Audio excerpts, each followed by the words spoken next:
Salut à tous. Aujourd'hui, un abonné nous a fait parvenir un engin JQ The Car. Souvenez-vous, on avait testé un RTR qu'on avait acheté d'occasion sur le Bon Coin, un vendeur bien sympathique qui nous avait fait un petit prix tout cool. Souci principal de la machine, il n'y en avait pas. Il y avait le cardan arrière qui bouffait vachement vite les axes et les noix parce que très court. Et c'est vrai, c'est un abonné qui nous a donné cette théorie et je suis d'accord avec. Quand les cardans sont courts comme ça, il y a zéro flex, donc un effort très violent sur les noix. Donc je pense effectivement que ce serait mieux de faire un cardan, même s'il est très court, de le faire fin et assez souple pour qu'il puisse justement flexer.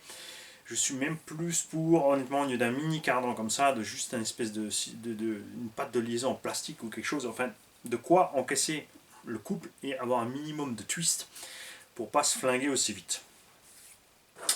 Ici, on a reçu, je vous dis pas de bêtises, le modèle. Alors, on l'a reçu de la part de Thomas.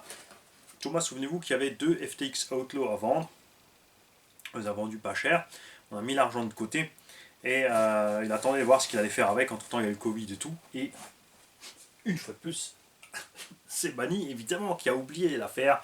Thomas est venu, il a dit tiens, écoute, j'ai trouvé un engin et pour le reste, on peut faire l'équipement, le combo, le machin et tout ça. Évidemment, oui. Et comme en plus je l'ai oublié, ça va de soi, il y a des agios à payer. Tout à fait normal. Donc on va l'équiper, on va le monter. Et je suis en train de chercher le modèle que c'est. Je te dis pas de bêtises. Alors c'est le Black Edition qu'on a là.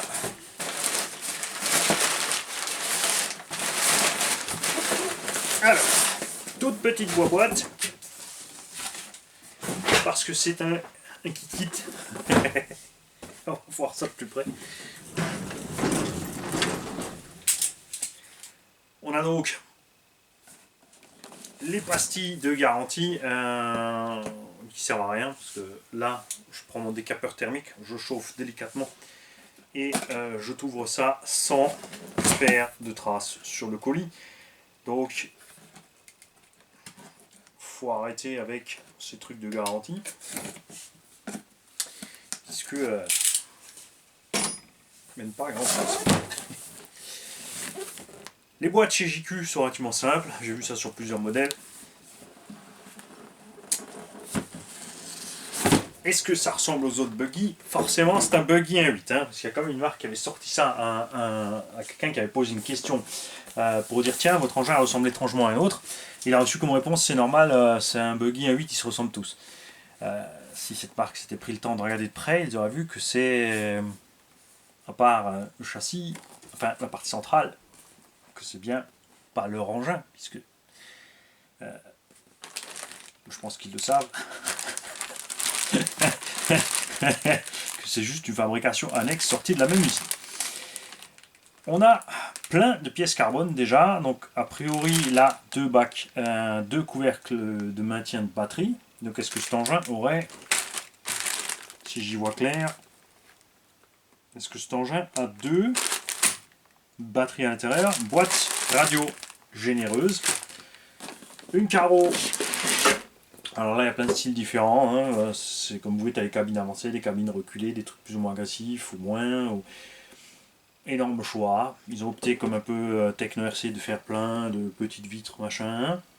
Ça, c'est comme tout. Tu aimes ou tu aimes pas. Après, tu adaptes autre chose ou pas. C'est toi qui vois. Bavette latérale, toujours pareil en plastique. Encore de la pièce carbone. Dans la vache, il y en a partout. On a des gros joints toriques là. Ceux-là, par contre, je me demande à quoi ils servent. Il y a 4 gros joints toriques. C'est pour la bague de refroidissement à eau. On verra ça. Support moteur. Et le pied avant en alu, c'est pas juste le support moteur. Les tourelles. Ça c'est sympa, ils ont une espèce de design dessus, donc en alu. Enfin du moins une fois la tourelle avant. Amorto. Tige nitride de titane, full alu, molette alu, capuchon alu, volume constant puisqu'on a des on a des membranes, on a quand même des joints toriques. Alors soit le joint torique va dans la molette, ce qui impliquerait qu'il faut la redémonter et la remettre. Soit on peut le mettre en plus dans le capuchon, peut-être pour supprimer. Non, il n'y a pas. Donc c'est que du volume constant, t'as pas de vis de purge dessus. Bras de suspension qui ont l'air bien balèzes. Ça a l'air pas mal. Ça ouais, sur le petit RTR qu'on avait, on n'était pas déçus. Et niveau qualité plastique, solidité plastique, tout allait bien. Pas de problème. Cale de train en alu aussi. Noix en acier bruni. Pignon d'entrée très fin en 6 mm, donc on verra ce qu'ils ont mis comme roulement là-dedans. Pignon de 14. Ça c'est un peu... Ouais, c'est pas du 16 par 8 par 5, forcément, comme c'est un petit axe. Roulement, je vois pas des deux côtés. Si on va des deux côtés, double Z. Alors côté intérieur, je comprends, à l'extérieur c'est un peu dommage. Après ça fonctionne, c'est pas un problème. Les 16 par 8 par 5 qui sont partout ailleurs sur les diffs et les cellules sont bien avec bande téflon, donc plus ou moins, c'est pas waterproof, ça résiste. Hein. Couronne centrale de 48. Pas un peu beaucoup pour un buggy, mais ça dépend s'il y a une petite démultiplication uniquement dans les cellules. Alors attention, tu peux dire petite ou grande, ça dépend de la façon dont tu vois la chose. Pour certains, une petite démultiplication, c'est un véhicule qui va vite, parce qu'il a une couronne de 20 et un pignon de 10, donc il va être divisé par 2, c'est un petit étagement, parce que si c'est une couronne de 40 et un pignon de 10, ça sera divisé par 4, c'est un grand étagement. Pour les autres, ça sera l'inverse. Parce que c'est divisé par 4, c'est plus petit que divisé par 2, enfin, chacun sa façon de voir les choses, il n'y a aucun souci tant que tu te comprends quand tu discutes avec l'autre, et que chacun fait de quoi l'autre parle. Et ça c'est très rigolo. On a... ça je vais les ouvrir. Ouais, je n'ouvre pas les autres parce que sinon ça va être le désordre dans le sachet, enfin dans le bac, le temps de faire ce montage kit, parce que vous allez bénéficier grâce à Thomas du montage de ce kit. On a des chapes alu, des portes fusées alu, ça s'appelle aussi un moyeu, ça s'appelle aussi un porte-moyeu. La fusée c'est le bout du cardan, la pièce qui ressort ici, hexagone de roue, tout ça c'est pré-monté en alu en un seul morceau. Ça c'est rigolo. C'est déjà prêt, on a les leviers derrière qui sont carbone. À l'arrière c'est pareil, c'est pré-monté, et à l'arrière regarde, tu as... c'est quelque chose qu'on avait dans le temps, qui a disparu, qui revient. Évidemment, tu as deux endroits, enfin ça c'est typique à JQ, c'est d'avoir... Enfin je crois qu'il y a peut-être encore une ou deux autres marques qui se sont mis aussi entre temps. Tu peux déplacer le porte-fusée ou le moyeu, plus ou moins à l'intérieur ou à l'extérieur du triangle, pour changer la réaction de la suspension quand elle bouge. Et en plus, tu vois, les trous sont oblongs parce que tu as des cales en plastique dedans, ce qui fait que tu peux changer la hauteur. Pas seulement la hauteur, parce que si ta cale est percée différemment, tu vois, là tu es à 0 degré, là tu vas être à plus, là tu vas être à moins. Donc tu peux changer l'angle, en plus de changer la hauteur selon ce que tu fais en cale à l'intérieur. C'est typique, surtout en 2VD, l'HPI Baja a ça dessus, depuis toujours. On a les petites biellettes à pas inversées pour la direction, le renfort à arrière, ou pas use, en alu. L'avant est en plastoc par contre, mais il est très court, ou c'est l'inverse. À voir la structure du véhicule, c'est ce qu'on va voir dans la notice tout à l'heure. Puisque celui que j'avais avait un renfort très court à l'arrière, le diff complètement monté à l'arrière. C'est le renfort avant qui était super long. Chariot moteur livré avec un pignon, un tout petit pignon. Ah oui, ça c'était l'autre souci sur ce JK. Enfin souci, c'est que le moteur en 68 mm était un peu faible. Point de vue qualité du moteur, on avait beaucoup de chauffe pour pas grandement de performance. Et en montant l'étagement, on était bien sûr plus à l'aise point de vue vitesse, mais on était très rapidement moins à l'aise justement pour la température moteur qu'un autre moteur. Ça s'est tout de suite passé beaucoup mieux. Tour à l'arrière aussi en alu. Support d'aileron. Ah, celui-là il me plaît. Support d'aileron méga flex. Ça me paraît bon. Plaque châssis alu. Alors on ne sait pas encore la qualité de l'alu avec deux joints sur les cellules. On verra si c'est du... Bon, vu la qualité du reste, à mon avis c'est 6,70-75. Par contre le châssis est complètement plat. Il n'y a pas le moindre rebord ni rien pour le rigidifier, donc la rigidité sera faite sur les renforts. Le set de stickers qui va avec, masquage de vitre et un minimum pour la carreau. D'ailleurs Thomas, oui, tu me diras à ce sujet ce que tu veux au niveau peinture carreau. Est-ce que tu veux quelque chose de simple, basique, fait par moi? Est-ce que tu préfères qu'on envoie la carreau quelque part? LB s'il est opérationnel entre temps, UNI, comme tu veux. Alors, la chose qui nous intéresse, The Notice. Alors, ça, imprimé sur simple papier, donc ça ce sont quelques fiches de réglage pour te faire tes notes. Je te conseille de la scanner au départ, même si ça doit être disponible en ligne déjà. Alors, tu peux le remplir sur ton PC pour éviter d'avoir 36 000 feuilles. Tu peux aussi évidemment faire 36 000 feuilles et écrire par circuit et machin, etc. Ce que tu veux faire comme setup. Tu as un setup de base, généralement utilisé par un des pilotes de la marque. Et eux, ils nous mettent quoi par exemple? Alors, ils sont très précis hein, sur les hauteurs de caisse, 25 mm à l'avant, 27 mm à l'arrière. D'hauteur sous caisse, on a 62 mm de débattement de suspension, les barres stab, l'angle de chasse, etc., etc. L'huile suspension 400-450. Et dans les diffs, 10 000, 6 000, 3 000. J'ai essayé des huiles fines comme ça, hein, sur un sol glissant avec des pneus multipicaux, tu roules sur des œufs. Moi j'aime pas. Chacun son délire. C'est à chaque pilote de trouver son truc. Ne vous calez pas forcément sur les réglages des champions parce que ils roulent pas comme nous. C'est pour ça que c'est les champions et pas nous. Faut trouver ton truc à toi. Donc ça, c'est uniquement le détail des pièces, donc la nomenclature, tout ça. Donc un bouquin complet. Et ceci est donc la notice de montage.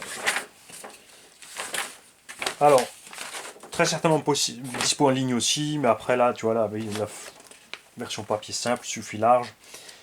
On commence chez eux par le montage des amortos. Ça j'aime bien, tu vois. Il y a plein de marques où le montage des amortos est à la fin. Donc quand tu as tout fini, il faut attendre d'avoir plus de bulles dans tes amortos si ça coince. Chacun sa technique. Hein. Il y en a qui arrivent à faire ça en quelques secondes. Moi, en général, j'ai pas de problème, c'est fait en quelques secondes. Il y en a qui préfèrent laisser faire la nuit ou autre chose. Il y en a qui utilisent un appareil. Et il y en a qui mettent de l'air avec de l'air dedans, qui veulent de l'émulsion. Il y en a qui veulent pas. Moi, j'aime bien avoir une légère sous-pression à l'intérieur. C'est-à-dire que je rentre ma tige, l'amorto à fond au moment de serrer capuchon.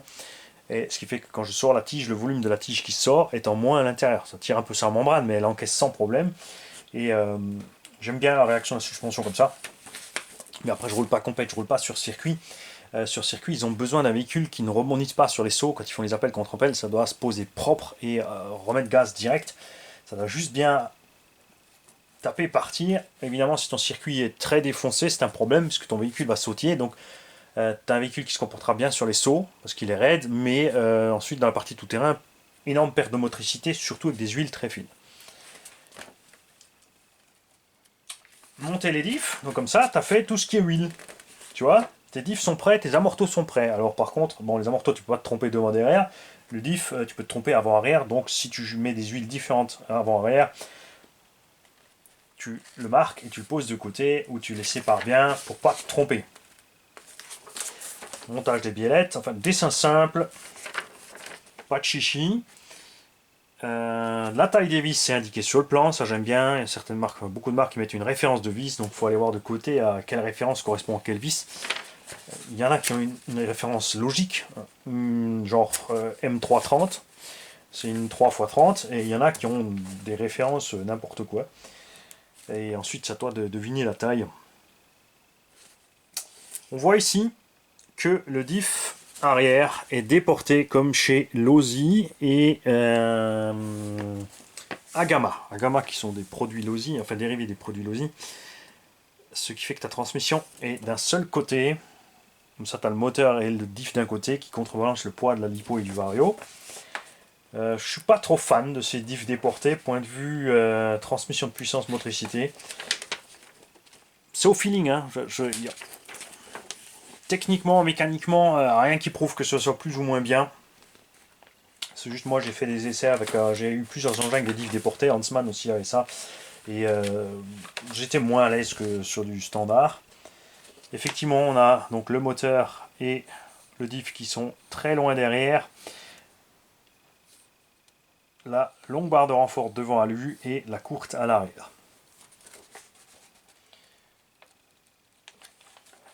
On va vite regarder quelque chose aussi, parce que tiens, si on va ouvrir un sachet, est-ce qu'on va le voir comme ça là? Donc il y a des grands roulements à l'intérieur côté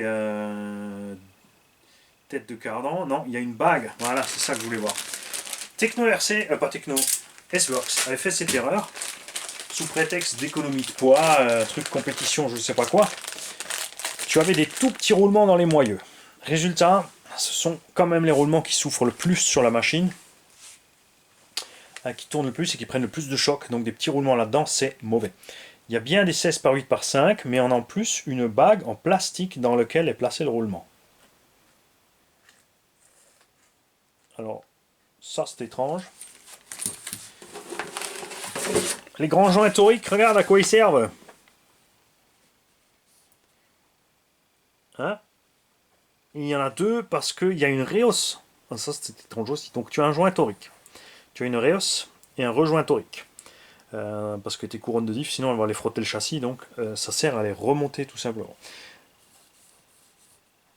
Techniquement, cet empilage là, moi je suis pas fan. Ça va évidemment poser problème sur le terrain si tu dois intervenir dessus, il va pas perdre tes cales, tes trucs, tes bidules.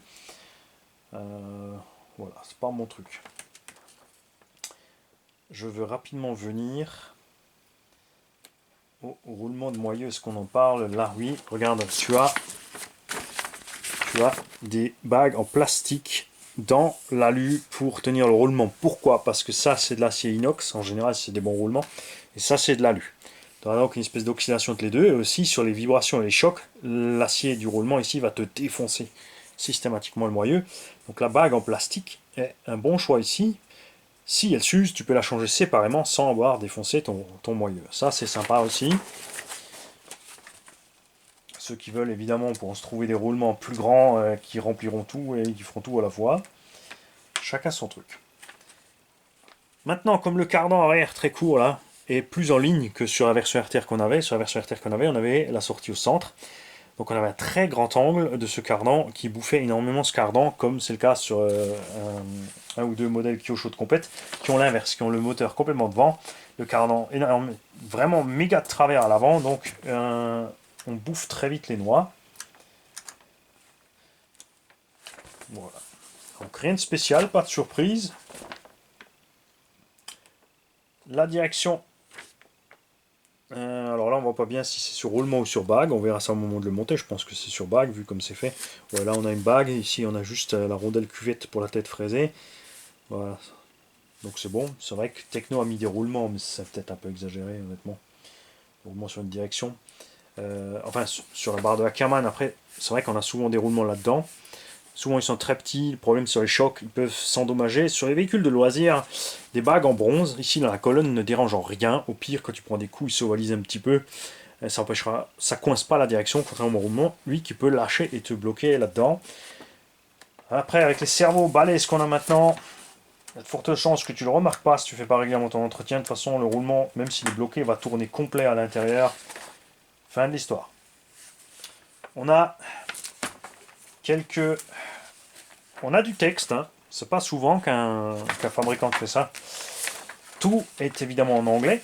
Si tu t'en sors pas en anglais, soit tu as un outil technique qui va te traduire ce texte après l'avoir chargé, soit tu trouves le texte déjà traduit quelque part sur le net, ou tu te le télécharges. Sinon, ouais, comme dit, faut t'en sortir en anglais. Moi, ce sera pas un problème, mais moi, j'aime pas lire. Donc, je vais pas m'amuser à lire tout ça. En tout cas, on va faire le montage de la bête. On va, Thomas, te mettre évidemment ce qu'il faut à l'honneur de cette machine de compète. Même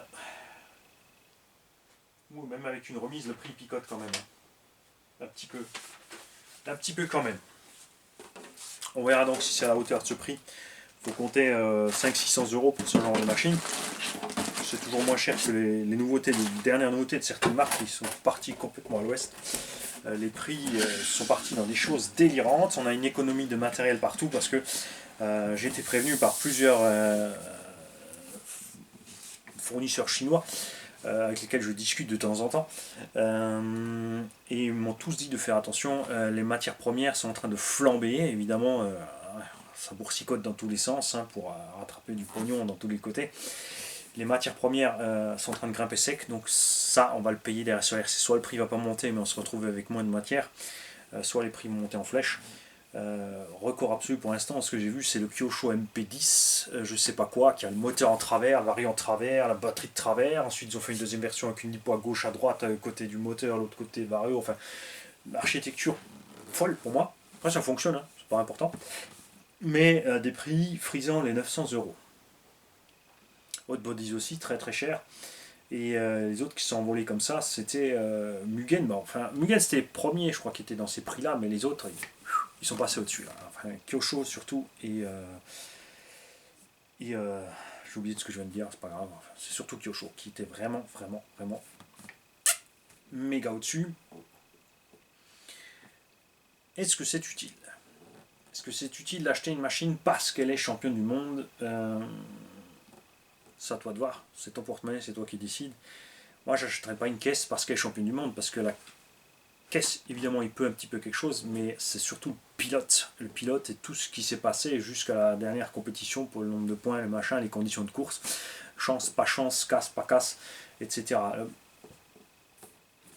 On a rarement de la casse, enfin, ce que j'ai vu en compétition, c'est sûr, sur les manches, ils ont tendance à s'en sortir sans casse, sauf s'ils font vraiment des sorties méchantes où ils se font bousculer de façon imprévue. Les machines de compète encaissent quand même.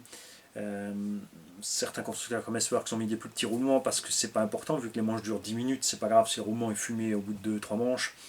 Nous en loisir, par contre, on aime bien l'endurance. Ce que j'aimerais voir revenir, c'est des courses plus longues, puisqu'on peut, avec les batteries actuelles, avec les motorisations actuelles, passer sur des autonomies plus grandes. On peut faire des manches de 20 minutes. Ça sera évidemment plus dur pour les pilotes, comprendre tout à fait. Mais vu comme ils sont bridés avec la taille des moteurs et les puissances et les trucs, pour faire leur manche de 10 minutes, il n'y aura pas de souci pour aligner les mêmes performances sur des manches de 20 minutes, à mon avis. Ça, c'est un point de vue extérieur à la compète. Hein. On aimerait aussi avoir évidemment le point de vue des compétiteurs. Qu'est-ce que vous en pensez? Est-ce que vous préférez faire des manches plus longues? Est-ce que c'est trop? C'est pas trop? Est-ce que vous préfériez pouvoir monter un peu la puissance de vos moteurs, etc. Parce que ce qu'on constate ces derniers temps, c'est des moteurs de plus en plus petits, de plus en plus moins puissants en watts, pour plus de souplesse, etc. Parce qu'on a des circuits super damés, de la moquette, des trucs qui accrochent à fond. Et alors pour la compète, ça fait le taf, c'est sûr. Mais est-ce que vous le faites parce que vous vous pliez au règlement, ou est-ce que vous êtes pour, est-ce que vous êtes contre? Moi, je suis contre ce rapetissage et ce machin. Si ça continue, on va se retrouver avec des 1/8 en 3S. Et nous, en loisir, on s'exprime sur des terrains un peu plus grands, on roule plus longtemps. Est-ce qu'on en demande plus aux machines? Franchement, non. Quand je vois l'état des véhicules de compète après les compètes, non.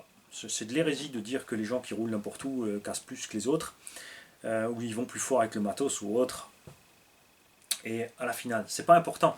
Parce que soyez contents, constructeurs, et surtout les constructeurs sont contents, c'est les boutiques. Hein. Les boutiques, soyez contents que les utilisateurs cassent parce que derrière ils rachètent. Passez-leur un peu de pommade pour leur faire comprendre que c'est pas votre faute, c'est sûr, c'est pas la vôtre. C'est pas toujours la. Tu vois. Enfin. De toute façon, à la fin, vous vendez. Si tous les gens qui roulent loisir arrêtaient d'acheter dans les boîtes qui sont axées compète et qui critiquent les pilotes qui roulent n'importe où, je pense que ces boutiques seraient fermées depuis longtemps. Parce que les utilisateurs loisirs sont la plus grosse partie du budget dépensé en RC, tout simplement. Hein. Les compétiteurs, c'est une partie infime. Une grosse partie de remises, les clubs ont des remises, des machins, des bidules. Donc, les utilisateurs loisirs vont peut-être bouffer moins de pneus. Ça, ok. Mais on se mange sur d'autres parties de la voiture. Salut avec. Salut.